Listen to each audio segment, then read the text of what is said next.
In this video, we're going to step back and look at the big picture, okay? What do gender gaps in STEM actually look like? STEM gender gaps is usually not an anecdote, right? You've probably heard conflicting claims. Women are doing fine now. The gap is closing. Women are earning engineering degrees. There are so many tech CEOs. Yes, it's just a pipeline issue. So you've probably heard those kind of claims, right? I spent my entire education life in engineering schools, and I've gotten my engineering education and been to institutions like George Washington University, Harvard, Boğaziçi University, University of Southern California, MIT, different places, but same narrative. These fields, STEM fields, are still boys' club. So this video will help you evaluate those claims using evidence rather than like intuition, like anecdote, right?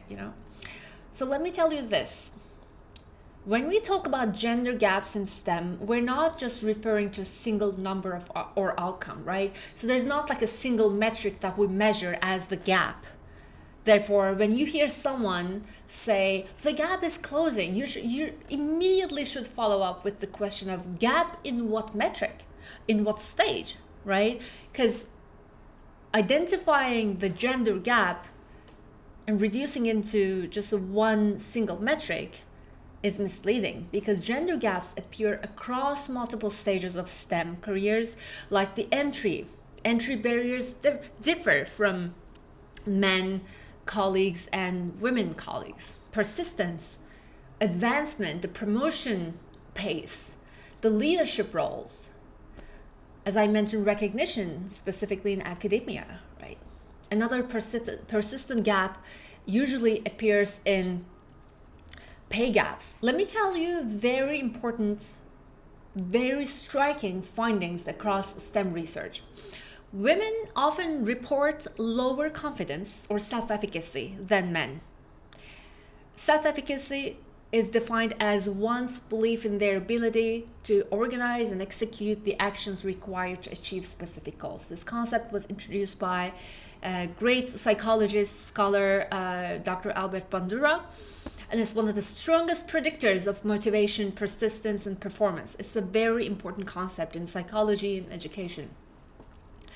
And there's so many research that consistently shows that research across physics, for example, and engineering and mathematics, the gap is not just explained by the ability or preparation, because research shows that the female students in STEM show lower self-efficacy than their male counterparts, even though, this is very important, even though they earn equal or higher grades. So then what's going on here? Can we say that this happens due to the contextual and structural factors that women are exposing, female students are exposing? Classroom climates may be subtle cues about who belongs to an engineering class. Feedback styles that emphasize innate brilliance over effort, for example, right? Or stereotypes about who is naturally good at STEM. And visibility, or lack thereof, role models who look like them. An evaluation environment that amplifies self-doubt. So these factors tell us the gap is not about ability. It's the systemic issue. So the key insight here, again, going back to our systems thinking, confidence or self-efficacy, especially in a topic like STEM, is not a personality trait. It is a system output.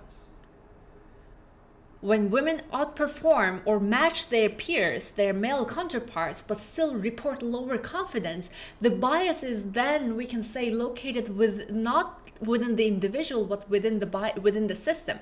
It is embedded in the learning environment, the cultural narratives, the evaluative structures surrounding them, stereotypes that we keep imposing to students, female students.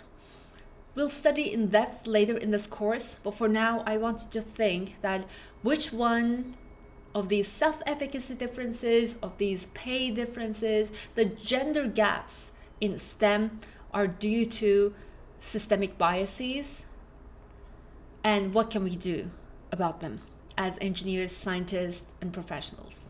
See you in the next class.